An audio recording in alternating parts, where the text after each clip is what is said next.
Hi. நிறைய பேர் வெண்டைக்காய் புளிக்குழம்பு வேணும்னு கேட்டிருக்கீங்க. அதனால வெண்டைக்காய் புளிக்குழம்பு வச்சு காமிக்கலாம் அப்படின்னு நினைக்கிறேன். அதுக்கு இப்போ வத்தல் சீரக பொடி வந்து திரிச்சிருந்தேன். அந்த பொடியை எடுத்திருக்கேன். அது ஒரு 1.5 ஸ்பூன், 2 ஸ்பூன் நட்டு 1.5 ஸ்பூன் எடுத்திருக்கேன். வெண்டைக்காய் 1/4 கிலோ, அதுக்கு தேவையான அளவு புளி, சின்ன வெங்காயம் கட் பண்ணியிருக்கேன். நான் சுருச்சி குழம்பு வைக்கிறதுனால சின்ன வெங்காயம் மேக்ஸிமம் யூஸ் பண்ணுறேன். பூண்டு வந்து இப்போ புளிக்குழம்புல சேர்த்தா நல்லது, நல்லாயிருக்கும். கருவேப்பிலை.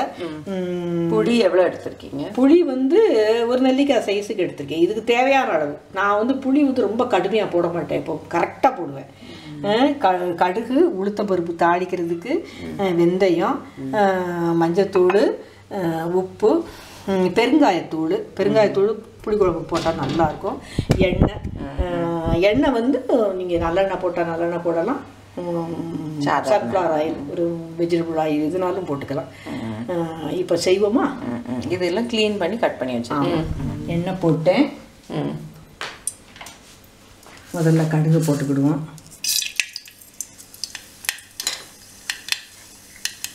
உளுத்தம்பருப்பு, வெந்தயம். புளிக்குழம்பு எந்த புளிக்குழம்புக்குனாலும் வெந்தயம் போடணும். ஏன்னா புளி கொஞ்சம் சூடு தான். அதனால அந்த காலத்துலேருந்து ஒரு வாசம், புளிக்குழம்பு எல்லாருக்கும் ஏன் பிடிக்குது அப்படின்னா அந்த வாசம் தான் காரணம். அது வெந்தயம், பெருங்காயம் இதுதான் ரொம்ப கொடுக்கும்.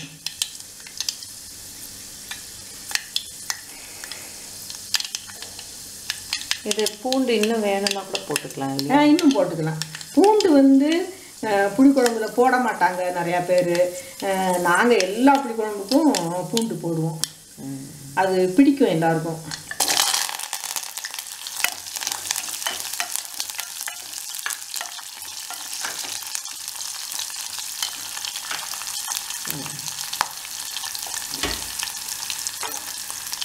இந்த நேரத்தில் பெருங்காயத்தூள் போட்டுக்கலாம். இன்னும் கொஞ்சம் கூடனாலும் போட்டுக்கோங்க.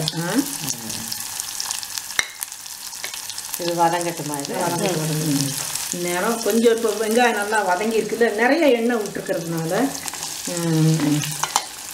வெண்டைக்காய் போட்டுருவோம். பார்த்து வெண்டைக்காய் நல்லா வதங்கணும். அதுக்குள்ளே நம்ம இந்த இதெல்லாம் புளி கரைக்கிறது, மஞ்சத்தூளை போட்டுருவோம், உப்பையும் போட்டு அது பாட்டுக்கு வதங்கிட்டு கொஞ்ச நேரம் நல்ல புளிக்குழம்பு எந்த காயாக இருந்தாலும், கத்திரிக்காவாக இருக்கட்டும், பாவக்காவாக இருக்கட்டும், அதலக்காயாக இருக்கட்டும், எந்த புளிக்குழம்பாக இருந்தாலும் கருணக்கிழங்குலாம் முதல்ல வேக வச்சுட்டு தான் நம்ம தாளிக்க முடியும், குழம்பு கூட்டி வைக்க முடியும். இந்த மாதிரி காய்லாம் எண்ணெயில் கொஞ்ச நேரம் நல்லா வதங்கணும். அந்த காய் வந்து வதங்கினா தான், உப்பு போட்டேன், இப்போ தேவையான அளவு உப்பு போட்டேன், வதங்கினா தான் அந்த புளி, அந்த காரம் இதெல்லாம் உள்ளே போய் இறங்கிட்டு அந்த இப்போ வெண்டைக்காய் வந்து வதங்கினா குழக்குழான்னு போகும்ல, அந்த குழகுழப்பு இல்லாமல் போயிடும். கத்திரிக்காய்லாம் அந்த அடிப்பாகம் வந்து கொஞ்சம் திக்காக இருக்கும்ல, அதெல்லாம் வேகிற மாதிரி எங்கள் அம்மா தான் வேக வைப்பாங்க எண்ணெயில்.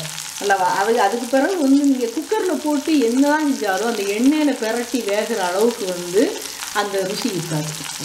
நீங்கள் குக்கரில் போட்டாலுமே நல்லா எண்ணெயில் சுருளை வேக வச்சுட்டு அதுக்கப்புறம் தண்ணி ஊற்றி குழம்ப வந்து இது பண்ணி பாருங்கள், அது ஒரு ருசி தான்.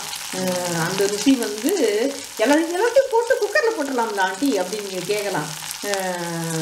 அது வந்து இது குக்கரில் போடவே கூடாது. இந்த வெண்டைக்காய் வந்து குக்கரில் போடவே கூடாது. குக்கரில் போடக்கூடிய புளிக்குழம்பு, பாவக்காய், அதலக்காய் கூட குக்கரில் போடக்கூடாது. கத்திரிக்காய், முருங்கைக்காய் புளிக்குழம்பு இதெல்லாம் தான் குக்கரில் போடுவாங்க. இது வந்து குக்கரில் போடக்கூடாது. ஏன்னா ஏற்கனவே ரொம்ப எப்படா நான் வந்து சீக்கிரம் வேகுவேங்கிற அளவுக்கு பிஞ்சான காய். சரியா? இது இன்னும் குக்கரில் போட்டிங்கன்னா குழான்னு போயிடும்.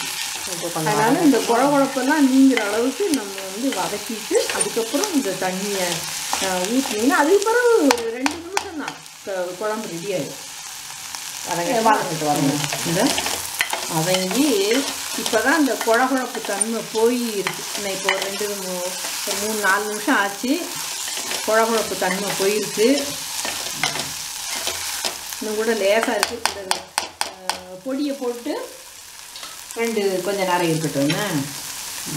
இதுக்கு தேவையான அளவு காரம் நம்ம ஆர்டினரி சில்லியும் போட்டிருக்கோம், காஷ்மீரி சில்லியும் போட்டிருக்கோம். அதனால் போதும், ஒன்றரை போதும்.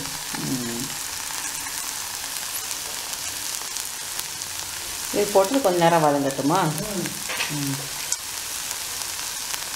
இன்னும் கொஞ்ச நேரம் வதங்கட்டும்.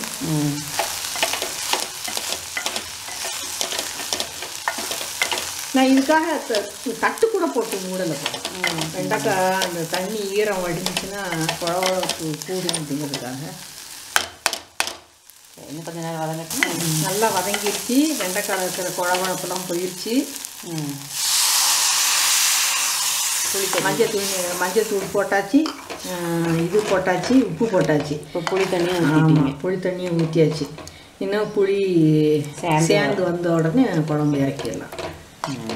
ஐயா ரொம்ப எல்லாரும் விரும்பி கேட்ட வெண்டைக்காய் புளி குழம்பு. இது இப்போ எவ்வளோ நேரம் ஆயிருக்கு இதை வச்சு? இது 10 நிமிஷம் தான். வெண்டைக்காய் புளி இல்லை புளி ஊற்றி எவ்வளோ நேரம் ஆயிருக்குன்னு கேட்குறேன். புளி ஊற்றி 5 நிமிஷம் தான் ஆகுது. உடனே நம்ம கொஞ்சம் கெட்டியாக பிணைஞ்சு வச்சுட்டோம். ஏன்னா நம்ம வெண்டைக்காய் நல்லா வதக்கிட்டோம்ல. அதுக்கு பிறகு வெண்டைக்காயை அதுக்கு பிறகு வேக விடணும். புளி ஊற்றினா பிறகுலாம் அது வேகும் அப்படிங்கிறதெல்லாம் கிடையாது. நம்ம முதல்ல வேக விடணும், அதுதான் வேகாது. அந்த குழகுழப்பு போகணும், சாஃப்டாக.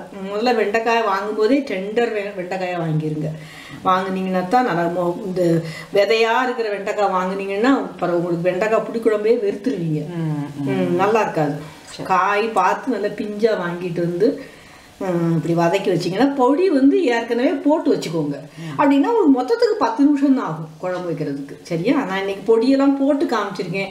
இப்போ நீங்கள் அதெல்லாம் இப்போ செஞ்சீங்க அப்படின்னா இதாக இருக்கும். ஒரு நாளைக்கு குழம்பு பொடி, ஒரு நாளைக்கு வத்தல் சீரக பொடி, ஒரு நாளைக்கு சாம்பார் பொடி, இட்லி பொடி, அது ஒரு நாளைக்கு செஞ்சுட்டு ரசம் சாதம் மட்டும் சாப்பிட்டு முடிச்சிடலாம். அந்த மாதிரி செய்யலாம்.